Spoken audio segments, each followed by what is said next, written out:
Ibu bapa dan saudara-saudaraku terkasih, kita berjumpa kembali dalam edisi Renungan Harian. Dan sebagaimana yang sudah kita sepakati bersama Bapak Ibu, setiap hari kita mengawali kegiatan kita dalam persekutuan kita dengan firman Tuhan. Itu artinya firman Tuhan akan mewarnai dan mendasari semua pola tindak dan pola kerja kita sepanjang satu harian. Bapak Ibu, sejenak kita masuk ke saat hening. Kita menyediakan hati dan pikiran kita untuk bersekutu dengan firman Tuhan.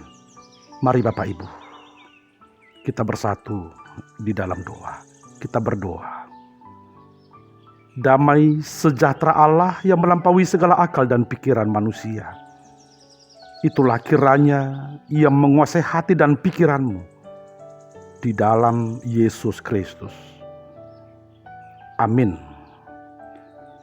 Ibu bapa dan saudara-saudaraku terkasih, hari ini Selasa 18 Oktober 2022. Firman Tuhan untuk kita diambil dari kitab Daniel pasal 6 ayat 28. Mari Bapak Ibu, kita renungkan bersama firman Tuhan ini. Dia melepaskan dan menolong dan mengadakan tanda dan mujizat di langit dan di bumi. Dia yang telah melepaskan Daniel dari cengkeraman singa-singa. Daniel 6 ayat 20. Ibanado sipalua dohot sipangurupi. Jala ibana mabahen tada dot halongangan di Banua Gijang dohot di atas tanoon. Ibanado paluahon si Daniel sian huasoni singai.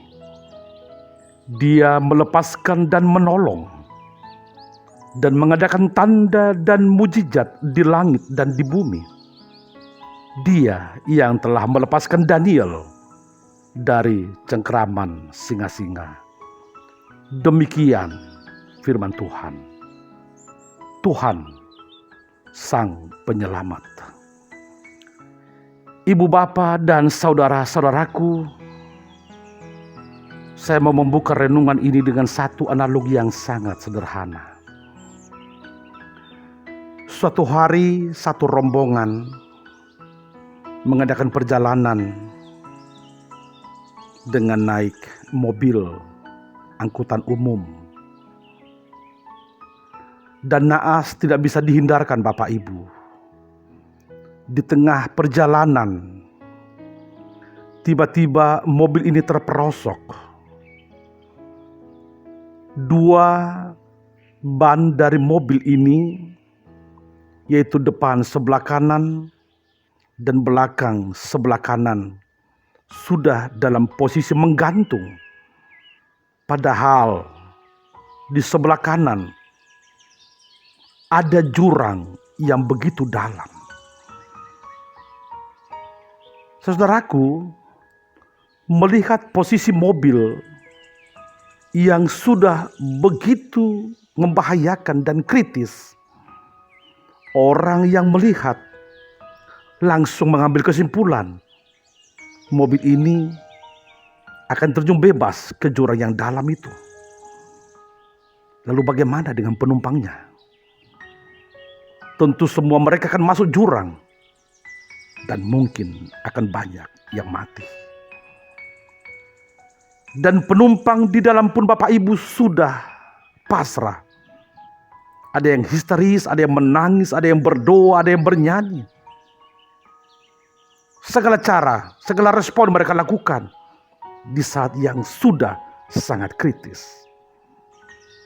Dalam keadaan seperti itu sebenarnya hanya menunggu detik demi detik kapan mobil ini akan terjun bebas ke dalam jurang yang begitu dalam. Namun Bapak Ibu, puji Tuhan, Karena dalam keadaan yang sangat kritis itu tiba-tiba ada mobil yang lewat dan segera melihat keadaan yang begitu tragis, melakukan pertolongan, mengambil tali, mengikatkan ke mobil itu, dan pelan-pelan menarik mobil itu ke sebelah kiri hingga mobil itu kembali ke posisi yang normal. Melihat keadaan itu Bapak Ibu, semua bertepuk tangan. Dan tentu semua penumpang yang ada di dalam mobil itu mengucapkan terima kasih sebesar-besarnya kepada supir mobil yang menarik mereka, yang menyelamatkan mereka. Lalu mereka berkata, supir mobil ini menjadi penyelamat untuk kita. Yang lain berkata, supir mobil ini diutus oleh Tuhan untuk menyelamatkan kita. Mereka semua berterima kasih sembari mengucap syukur kepada Tuhan. Ibu bapak dan saudara-saudaraku, seperti itulah sebenarnya keadaan Daniel yang digambarkan ulang dalam nas kita hari ini. Daniel, seorang Israel yang tetap setia kepada Tuhan, hidup dalam takut akan Tuhan, iman dan penyembahan yang murni hanya kepada Tuhan Allah Israel. Bagi dia tidak ada tawar-menawar, bagi dia tidak ada toleransi. Monoteisme, percaya kepada satu Tuhan, itu Tuhan Allah Israel. Dan monolatria, menyembah hanya satu Tuhan, Tuhan Allah Israel. Sesuatu hal yang mutlak dan tidak ada tawar-menawar. Itu sebabnya Bapak Ibu dan saudara-saudaraku, kitab Daniel ini ditulis untuk menunjukkan kepada umat Israel bahwa meskipun mereka ada di pembuangan, meskipun mereka dalam keadaan terbuang, meskipun sebagian besar mereka ada di negeri penjajah, tetapi penyembahan dan iman yang murni kepada Tuhan harus senantiasa dipelihara. Dan tidak hanya itu Bapak Ibu, Tuhan Allah Israel yang mereka percayai dan mereka sembah adalah Tuhan yang berkarya, Tuhan yang bekerja termasuk di luar negeri Israel. Bapak Ibu, kalau kita baca kitab Daniel ini, kisah-kisah yang ada di dalamnya menunjukkan bahwa Tuhan Allah Israel juga berkarya, juga berkuasa menyelamatkan, menolong umatnya di luar negeri Israel. Itu artinya Tuhan adalah Tuhan Allah yang universal, dan dia juga berkuasa atas seluruh ciptaan, atas seluruh bumi ini. Ibu bapa dan saudara-saudaraku, secara khusus dalam teks kita hari ini, penulis menggambarkan kisah yang begitu spektakuler, yang begitu luar biasa dari seorang Daniel. Daniel pada waktu itu Bapak Ibu bekerja sebagai orang kepercayaan dari pemerintah penjajah. Dia punya talenta, dia punya kemampuan, dia punya keahlian, dan dia selalu menjunjung tinggi loyalitas, sepanjang itu tidak mengganggu, tidak mengorbankan imannya kepada Tuhan. Bapak Ibu, ada banyak orang yang cemburu melihat karier Daniel yang begitu baik. hingga mereka mencoba untuk menjerumuskan, untuk menjatuhkan, untuk menghancurkan karir Daniel. Dan mereka melihat tidak ada celah selain dari mengganggu iman dan ibadahnya yang murni hanya kepada Tuhan. Itu sebabnya Bapak Ibu, para musuh, para pesaing kompetitor Daniel yang berpikir tidak sehat, seolah-olah mereka menyanjung setinggi-tingginya raja pada waktu itu. Hingga mereka mengusulkan supaya semua harus menyembah raja. Raja harus disembah dan dijunjung tinggi sebagai penyelamat, sebagai penolong bagi semua orang yang ada di bawah kuasa dan jajahannya. Tidak terkecuali Bapak Ibu, Daniel juga dituntut untuk menyembah raja. Benar Bapak Ibu, apa yang mereka harapkan terjadi. Daniel tentu tidak mau mengorbankan imannya. Dia tidak mau menyembah raja hingga dia dianggap pembangkang bagi seorang raja dan dia harus dihukum. Itu sebabnya dalam nas kita Daniel harus dimasukkan ke dalam gua singa. Bapak Ibu, pada waktu itu dan tentu juga sepanjang masa, kalau seseorang dimasukkan ke dalam satu gua singa dan singa ini sengaja dilapari berhari-hari, tentu hanya menunggu kematian. Dia akan segera dicabik-cabik dan dibunuh oleh binatang-binatang buas, oleh singa yang ada di sana. Apa yang terjadi Bapak Ibu? Sungguh di luar dugaan mereka. Singa-singa itu justru tidak menyentuh Daniel. Daniel dengan tenang Bapak Ibu. Di dalam gua singa itu tentu menyerukan pertolongan dari Tuhan Allah. Dan di dalam gua singa itu Tuhan menunjukkan kuasanya. Tuhan yang disembah Daniel melepaskan dan menolong dia. Bapak Ibu, dalam cerita itu Daniel keluar dari gua singa itu dengan selamat dan sedikit pun dia tidak ada cedera, tidak ada mengalami luka-luka karena Tuhan yang menolong dan memelihara kehidupannya. Itu sebabnya Bapak Ibu, dalam nas kita ada satu confession of faith, ada satu pengakuan iman bahwa Tuhanlah yang melepaskan dan menolong Daniel, sekaligus yang melepaskan dan menolong semua orang yang mau datang memohon pertolongan dari Tuhan. Bapak Ibu, dalam nas kita semakin dipertegas bahwa dalam karya Tuhan melepaskan dan menolong umatnya, Tuhan juga banyak mengadakan tanda dan mujizat di langit dan di bumi. Apa artinya ini saudaraku?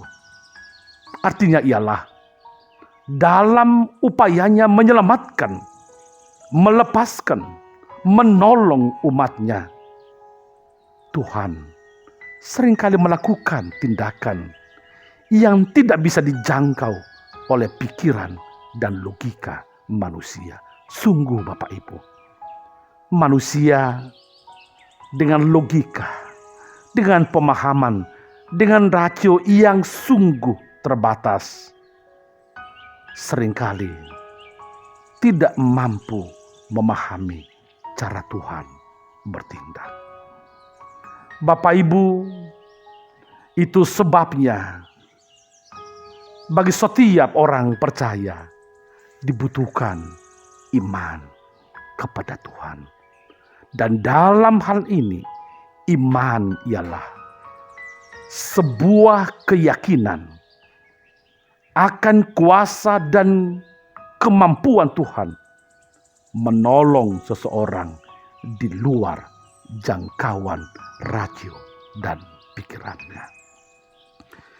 Ibu bapa dan saudara-saudaraku, nas ini sekaligus menjadi perenungan untuk kita, mewarnai, mendasari semua aktivitas kita sepanjang satu hari ini. Mari Bapak Ibu, kita melakukan segala pekerjaan kita dengan kuat kuasa dan pertolongan dari Tuhan Allah. Mari bekerja Bapak Ibu. Tidak mengandalkan logika, tidak mengandalkan pikiran, tidak mengandalkan kekuatan dan kemampuan kita, tetapi sungguh mengandalkan pertolongan dari Tuhan Allah. Dengan pola tindak seperti itu Bapak Ibu, sesungguhnya apapun boleh kita lakukan, karena Tuhan yang memampukan kita. Ibu bapa dan saudara-saudaraku, mari datang kepada Tuhan. Menyerahkan diri sepenuhnya hanya ke dalam tangan kuat kuasa Tuhan.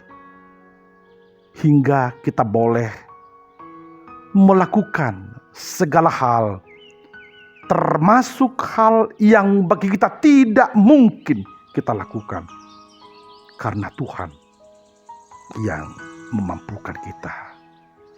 Sejenak kita boleh disegarkan ulang Bapak Ibu dengan apa yang dilakukan oleh Rasul Paulus.